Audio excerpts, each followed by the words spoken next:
Hello everyone, welcome back to easy legal. आज हम फिर से एक नए टॉपिक के साथ आए हैं जो बात करता है कि कैसे आप गवर्नमेंट के अगेंस्ट कोर्ट में जाकर सूट ला सकते हो। जी हाँ, नॉर्मल केसेस में अगर आपके अगेंस्ट किसी इंडिविजुअल ने कोई सिविल रॉन्ग कर रखा है, for example property related case हो या फिर कोई पैसों को लेकर केस हो, तो आप डायरेक्टली कोर्ट में जाकर जस्टिस पाने के लिए, अपना रिलीफ पाने के लिए उस पर्टिकुलर इंडिविजुअल के अगेंस्ट आप केस ले आते थे, अपना प्लेंट प्रेजेंट कर सूट इंस्टीट्यूट कर देते थे डायरेक्टली कोर्ट में जाकर। लेकिन उसी तरह अगर गवर्नमेंट ने आपके अगेंस्ट कुछ ऐसा सिविल रॉन्ग कर रखा है जिसके लिए आप कोर्ट में जाकर अपना जस्टिस पाना चाहते हो, अपना रिलीफ क्लेम करना चाहते हो, तो क्या आप डायरेक्टली कोर्ट में जाकर उस गवर्नमेंट के अगेंस्ट सूट ला सकते हो? पहला क्वेश्चन तो ये आता है कि क्या गवर्नमेंट का कोई एक्ट ऐसा हो सकता है जो आपके खिलाफ सिविल रॉन्ग हो और उसके अगेंस्ट आप रिलीफ क्लेम करने के लिए आप कोर्ट में जाकर सूट इंस्टीट्यूट कर सकते हो? जी हाँ, इसी बारे में हमारा सिविल प्रोसीजर कोड 1908 प्रोवाइड करता है, सेक्शन 79 से लेकर 82 तक, जो बात करता है कि आप एक गवर्नमेंट के अगेंस्ट, चाहे वो सेंट्रल गवर्नमेंट हो या स्टेट गवर्नमेंट, उसके अगेंस्ट आप कैसे सूट ला सकते हो। नॉर्मली लॉ स्टूडेंट हो या फिर एडवोकेट्स हो या फिर लॉयर्स, जो भी हो, उनको पता रहता है कि एक ऑर्डिनरी पर्सन के अगेंस्ट जैसे हम लोग कोर्ट में जाकर सूट लाते हैं, वैसे ही गवर्नमेंट के अगेंस्ट भी हम लोग सूट ला सकते हैं। क्योंकि ऐसा होता नहीं कि गवर्नमेंट जो है वो कभी कोई गलती ना करे, क्योंकि गवर्नमेंट भी हमारे लोग ही चलाते हैं, हमारे लोगों के लिए ही गवर्नमेंट को बनाया गया है। तो ऐसा भी हो सकता है कभी कि गवर्नमेंट के द्वारा कोई गलती हो जाए जिससे हम अफेक्ट हो सके, और उस जगह पर अगर हम अपना रिलीफ जो पाना चाहते हैं गवर्नमेंट से, जो गवर्नमेंट का काम है वो करके देना चाहिए गवर्नमेंट को, वो अगर उस जगह पर गवर्नमेंट काम नहीं करता तो वहां पर हमें वो रिलीफ कैसे मिलेगा? तो वहां पर हमें जस्टिस पाने के लिए हम कहां पे जाएंगे? हमें कोर्ट में जाना पड़ेगा। लेकिन ये जो सिविल प्रोसीजर कोड 1908 बात करता है, सेक्शन 79 से लेकर 82 तक, वो एक प्रोसीजर देता है कि आप गवर्नमेंट के अगेंस्ट कैसे सूट ला सकते हो।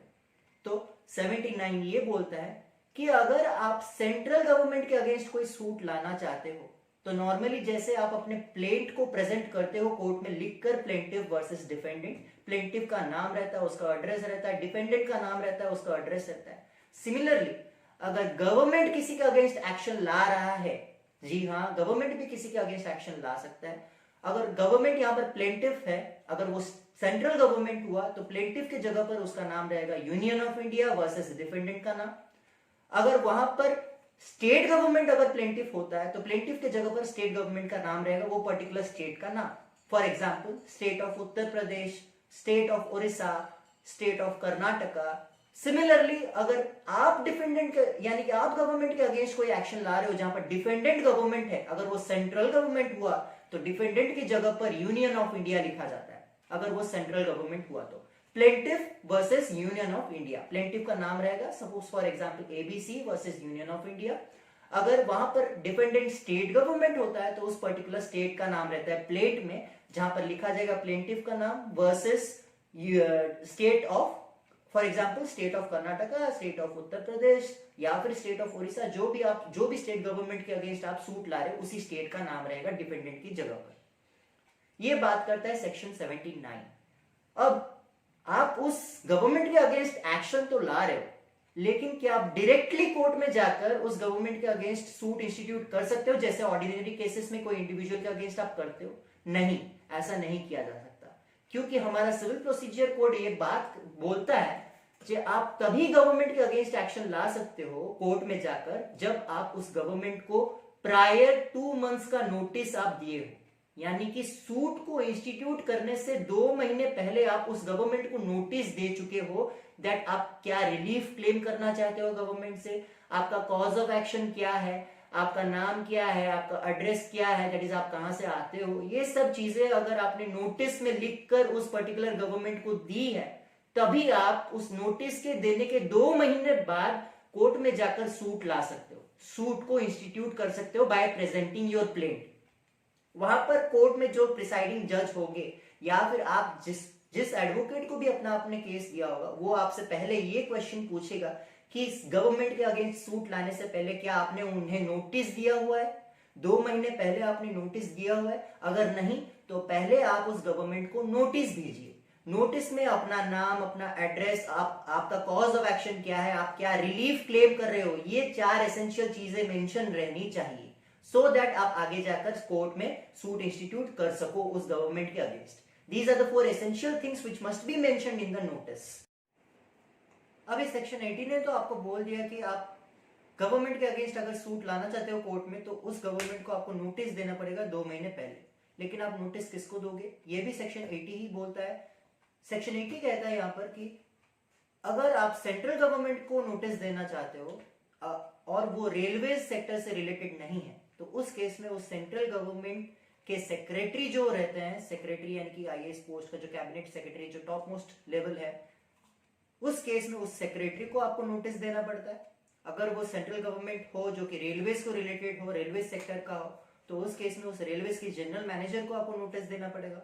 अगर वो state of Jammu and Kashmir का गवर्नमेंट है, तो उस केस में उस state of Jammu and Kashmir के गवर्नमेंट के चीफ सेक्रेटरी को आपको देना पड़ेगा नोटिस। अगर वो कोई अन्य स्टेट है, for example state of Odisha, state of Karnataka, state of Tamil Nadu, ऐसा कोई स्टेट अगर है, तो उस केस में उस स्टेट गवर्नमेंट के सेक्रेटरी या फिर कलेक्टर को आप नोटिस दे सकते हो। ये बोलता है सेक्शन 80। अब सेक्शन 81 क्या बोलता है? सेक्शन 81 ये बोलता है कि अगर आप कोई गवर्नमेंट के अगेंस्ट, चाहे वो सेंट्रल गवर्नमेंट हो या फिर स्टेट गवर्नमेंट, उसके अगेंस्ट आपने कोर्ट में जाकर सूट इंस्टीट्यूट कर रखा है, तो उस केस में जैसे ऑर्डिनरी केसेस में आप एक नॉर्मल पर्सन को कोर्ट ऑर्डर कर सकता है अरेस्ट करके उसे प्रोड्यूस करने के लिए कोर्ट में, वैसे यहां पर सेक्शन 81 बोलता है कि एक पब्लिक ऑफिशियल यानी कि गवर्नमेंट ऑफिशियल को आप अरेस्ट कर नहीं ला सकते। ये रिलीफ सेक्शन 81 ग्रांट करता है। सेक्शन 81 बोलता है कि अगर कोई सूट गवर्नमेंट के अगेंस्ट लाया गया है, तो उस पर्टिकुलर गवर्नमेंट ऑफिशियल या फिर पब्लिक ऑफिसर को आप कोर्ट में अरेस्ट कर नहीं ला सकते। साथ ही साथ उस पर्टिकुलर पब्लिक ऑफिशियल को कोर्ट में फिजिकली प्रेजेंट होने की कोई जरूरत नहीं होती on the day of hearing. वो कोई एडवोकेट को हायर कर सकता है for in order to represent that particular government, whether it may be central government और स्टेट गवर्नमेंट। ये बोलता है सेक्शन 81। सेक्शन 82 बात करता है एग्जीक्यूशन ऑफ डिग्री के बारे में। दैट मीन्स अगर आपने सेंट्रल या फिर स्टेट गवर्नमेंट के अगेंस्ट कोई सूट इंस्टीट्यूट कर रखा है कोर्ट में, और कोर्ट ने आपके फॉर में डिग्री पास किया है और गवर्नमेंट के अगेंस्ट डिग्री पास किया है, यानी कि गवर्नमेंट को अब मानना पड़ेगा, उसे ग्रांट करना पड़ेगा वो रिलीफ जो प्लेंटिफ यानी कि आप गवर्नमेंट से क्लेम कर रहे हो, तो उस केस में 3 महीने के अंदर अंदर डिग्री पास होने के, अगर गवर्नमेंट आपको वो रिलीफ ग्रांट नहीं करता, तो उस केस में आप 3 महीने के बाद डिग्री पास होने के आप एग्जीक्यूशन के लिए फाइल कर सकते हो कोर्ट में। उसी डिग्री के एग्जीक्यूशन के लिए आप कोर्ट में जाकर अंडर ऑर्डर 21 ऑफ सीपीसी आप एग्जीक्यूशन ऑफ डिग्री के लिए एक एप्लीकेशन दे सकते हो, लेकिन 3 महीने बाद डिग्री पास होने के। डिग्री पास होने के 3 महीने के अंदर अंदर आप एग्जीक्यूशन के लिए अप्लाई नहीं कर सकते। यहाँ पर फिर से एक रिलीफ गवर्नमेंट को दिया जाता है, ताकि क्योंकि गवर्नमेंट के एजेंट्स, गवर्नमेंट के जो होते हैं लोग, पब्लिक ऑफिशियल्स, उन्हें बहुत प्रेशर रहता है, वो एक पूरा स्टेट को संभालते हैं, वो पूरा सेंट्रल गवर्नमेंट के केस में वो पूरा इंडिया, पूरा कंट्री के वर्कलोड को, अपने प्रेशर को अपने में वो रखते हैं, इसलिए उस केस में उन्हें एक रिलीफ ग्रांट किया जाता है, उन्हें टाइम दिया जाता है। वही टाइम यहाँ पर 3 महीने का गवर्नमेंट को मिलता है, सो दैट वो प्रॉपर रिलीफ जो भी प्लेंटिफ का है वो उन्हें ग्रांट कर सके। अगर 3 महीने के अंदर वो नहीं कर पाते, तो उस केस में प्लेंटिफ के पास ऑप्शन रहता है कि वो गवर्नमेंट के अगेंस्ट एग्जीक्यूशन ऑफ डिक्री के लिए फाइल कर सकते हैं एप्लीकेशन। ये था टोटल सेक्शन 79 से 82 तक सिविल प्रोसीजर कोड का, जो बात करता है procedure for bringing a suit against the government, whether it may be central और state government. Thank you, have a nice day. हम फिर से नेक्स्ट वीडियो में एक नए टॉपिक के साथ आएंगे। टिल देन टेक केयर, जय हिंद।